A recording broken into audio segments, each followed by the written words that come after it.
ये होना चाहिए कि जब तक ये कानून डेटा प्रोटेक्शन बिल लागू नहीं हो जाता, ये पता नहीं क्या मुसीबत लेकर के आएगा। अभी तो कुछ नहीं कह सकते। सरकार ने मसौदा तो तैयार किया है और इसका वो मांगा है, लोगों से फीडबैक मांगा है। तो हमें लगता है कि अभी सबसे बड़ा जो चैलेंज है आप सबके लिए, वो आरटीआई को भूल करके, कुछ दिन आरटीआई लगाना बंद करके आप लोग इस विषय पर मंथन करिए, हर जगह चर्चा करिए कि जो डेटा प्रोटेक्शन बिल में जो प्रावधान है 30(2) और 29(2), इसको हटाया जाए।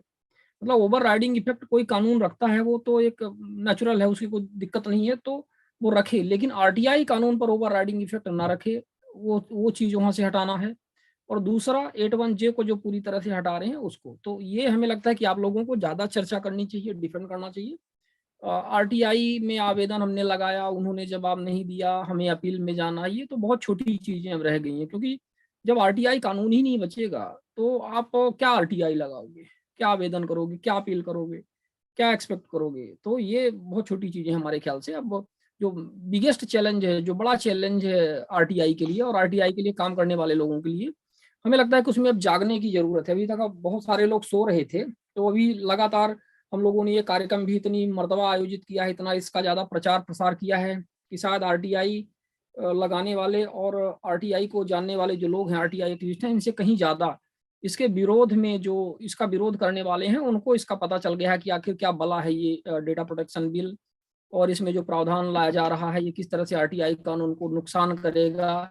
तो अच्छा है कि उनको ये जानकारी पहले से ही हो रही है, तो जैसे ही ये कानून लागू हो जाएगा वैसे ही वो आरटीआई कानून में कोई जवाब देना बिल्कुल बंद कर देंगे, क्योंकि बोल देंगे कि डेटा प्रोटेक्शन बिल आ गया है और उसके इस प्रावधान में ये पर्सनल इंफॉर्मेशन है और ये जानकारी नहीं दी जा सकती।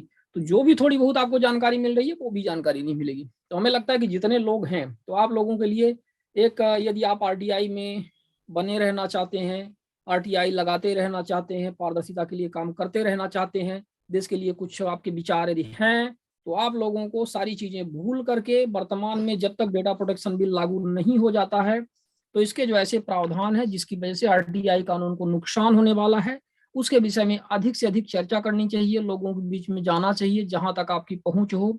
सरकार शासन को लिखना चाहिए, जो आपके जनप्रतिनिधि हैं उनसे मिलना चाहिए। हमें लगता है कि आज जो सबसे बड़ी जरूरत है वो ये है।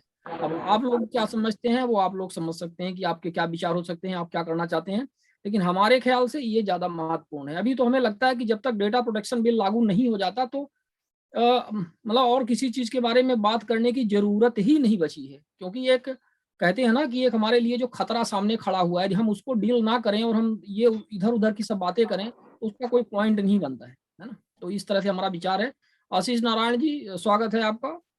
नमस्कार। नमस्कार। नमस्कार। क्या डेवलपमेंट है और क्या चल रहा है इस समय आप लोगों ने हम इस लोग का विषय यहाँ पर? तो चल रहा है मोटा मोटी, हमारा ग्रुप में मेरा जितना दूर पहुंच है, मैं तो इसको लेके चर्चा चल रहा है, काम भी थोड़ा बहुत चल रहा है। लेकिन मेरा जितना उम्मीद था जितना और जोर से होगा और भयानक उसमें मैंने पब्लिक से हमको रिस्पांस मिलेगा, उतना नहीं मिल रहा है। क्या के लिए ज्यादा तो लगता है कि उसमें मैंने उसको अभी आरटीआई एक्ट को समझना होगा। आरटीआई एक्ट अगर चला गया तो हमको क्या क्षति होगा, रहने से क्या फायदा होगा, ये अभी पब्लिक को समझाना होगा। तो अभी तो हाथ में उतना टाइम है ही नहीं, 2 तारीख लास्ट डेट है। तो अभी मोटा मोटी करके समझा बुझाया जब भाई आरटीआई चला जाएगा तो हम लोग स्लैब बन जाएगा, मतलब दास मैंने हम लोग का कुछ नहीं रहेगा।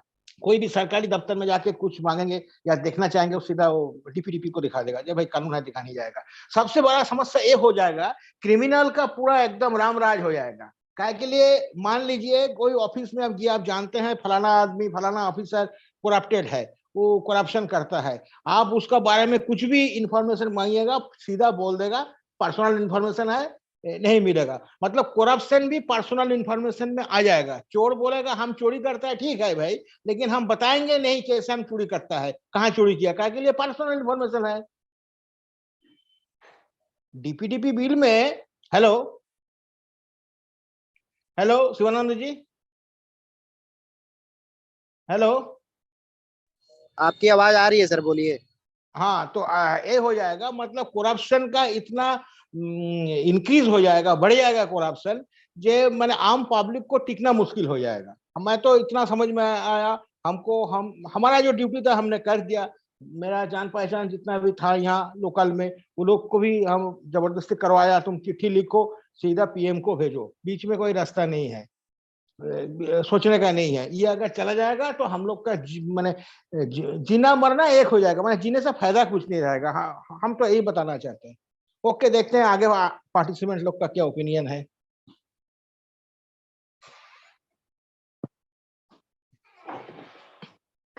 शिवानंद जी। बहुत बहुत धन्यवाद है आपका शिवानंद जी, हमें लगता है कहीं पर व्यस्त हैं। अच्छा। आपने बहुत अच्छी बात कही और ऐसे ही संघर्ष करते रहता है। ये एक तरह से कहना चाहिए कि ये जो डीपीडीपी बिल है ये पूरी तरह से ये कोरोना वायरस की तरह हो जाएगा कि इसके पास होते ही जो है तो देश में एक अलग विचारधारा और अलग ही कार्य शुरू हो जाएगा जिसको रोक पाना बहुत मुश्किल हो जाएगा। लेकिन ऐसा न मानिए, अगर एक मजदूर ने इस आरटीआई को लागू करवाया है तो अभी हमारे देश में बहुत ऐसे अच्छे काम करने वाले लोग हैं कि इसके लिए संघर्ष करेंगे और इस बिल को बंद करवाने के लिए प्रयास किया जाएगा। ज्यादा जरूरत है इसको जनता के बीच में उपस्थित होकर और वहां पर इसके बारे में बताना और उनसे फॉर्म भरवाना, और अगर इस पर भी अगर ये बिल में इसे पास किया जाता है तो इसके लिए आंदोलन करने होंगे, घेराव करने होंगे, प्रदर्शन करने होंगे और ये बंद होगा, ये भरोसा हमें सभी साथियों को दिलाता हूं। और सभी को यह मानना चाहिए कि ये लोकतंत्र है, यहाँ किसी के भी अधिकार को दबाया नहीं जा सकता है। हाँ साहब, यहाँ एक तो बात हम जोड़ना चाहते हैं। सॉरी सर, एक मिनट, सॉरी सर, एक तो बात फिर हम यहाँ जोड़ना चाहते हैं। खाली डीपीडीपी बिल को रोकने से नहीं होगा, कानून ऐसा बनाना होगा जो भविष्य में, फ्यूचर में ऐसा कोई कानून लाने का सेंट्रल गवर्नमेंट कोशिश नहीं करेगा जो आरटीआई एक्ट को क्षति पहुंचाता है या पहुंचा सकता है। ऊपर में रहेगा इंडियन कॉन्स्टिट्यूशन, उसका नीचे रहेगा आरटीआई एक्ट। आरटीआई एक्ट को कभी भी कोई भी सरकार, जो भी रहे सरकार में, वो कभी भी टच नहीं करेगा। तीसरा नंबर है, आरटीआई एक्ट को थोड़ा और पावरफुल करना होगा। इसके लिए हम लोग को आंदोलन करना होगा साथ साथ में।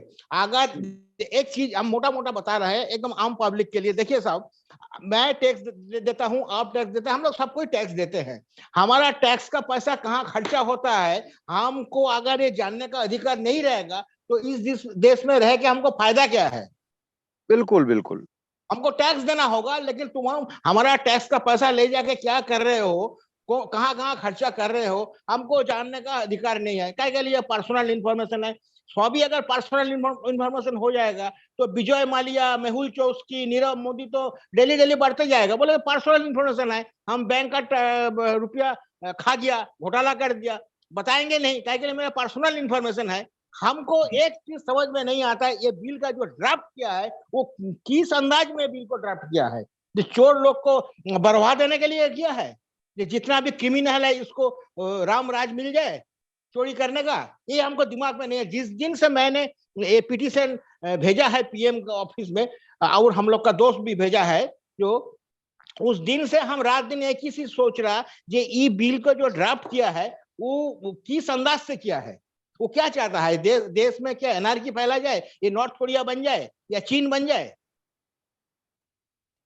बिल्कुल सही कह रहे हैं आप, बिल्कुल आप एक कड़वा सच कह रहे हैं। और इस देश में एक सबसे बड़ी शर्म की बात इस समय आ रही है कि इतना खतरनाक बिल पास हो रहा है और सभी पार्टियां जो है तो मतलब है सोई हुई है। इनको जरा भी इस बिल के बारे में कहीं भी कोई कमेंट, कोई भी रिपोर्ट और कोई भी न्यूज़पेपर में इनके कमेंट नहीं आ रहे हैं। तो इससे यह साफ जाहिर है कि सभी पार्टियां चाहती है कि बिल पास हो। देखिए साहब, एक बात हम बता रहे हैं और एक बात बता रहे हैं, हम लोग का हिंदुस्तान में जितना पॉलिटिकल पार्टी है, रीजनल पार्टी हो, नेशनल पार्टी हो, सब कोई चाहता है पब्लिक अनपढ़ गंवार रहे, हाँ, पारदर्शिता ना रहे। काहे के लिए? एक मोटा मोटा बात देखिए, आप पढ़ा लिखे हैं, हम पढ़ा लिखे हैं, हम लोग अखबार पढ़ सकते हैं, टीवी न्यूज पढ़ सकते हैं, किताब पढ़ सकते हैं, अपना डिसीजन ले सकते हैं। आपको हमसे उन लोग का फायदा नहीं है, उसको फायदा है उसी पब्लिक से जिसको 5 केजी गेहूं पॉकेट में दे देने से छप्पा जाके मार देगा। जी जी जी, इसीलिए देखिए सब सिस्टम करा हुआ है। ये जो डीपीडीपी बिल है, डीपीडीपी बिल कहाँ दिया है? पोर्टल में दिया है।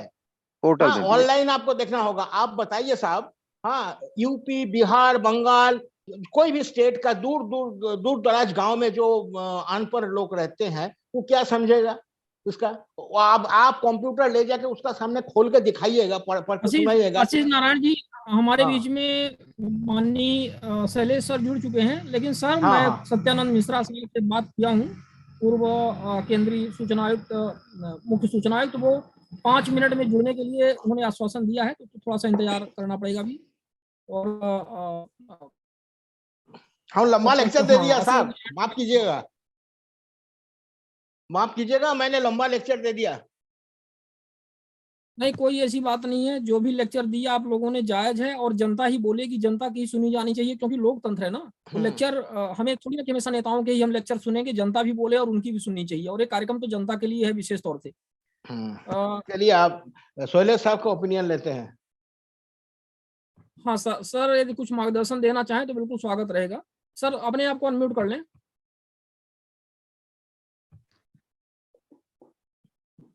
थोड़ा बाद में शिवानंद जी।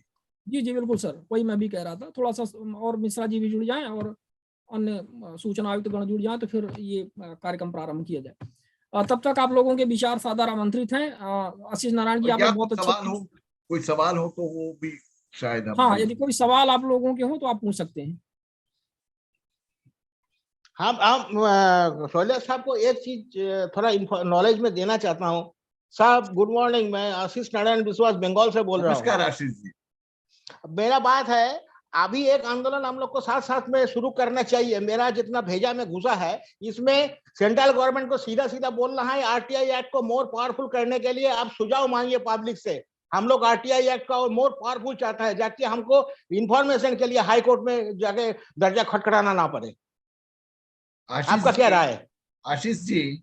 हाँ सर।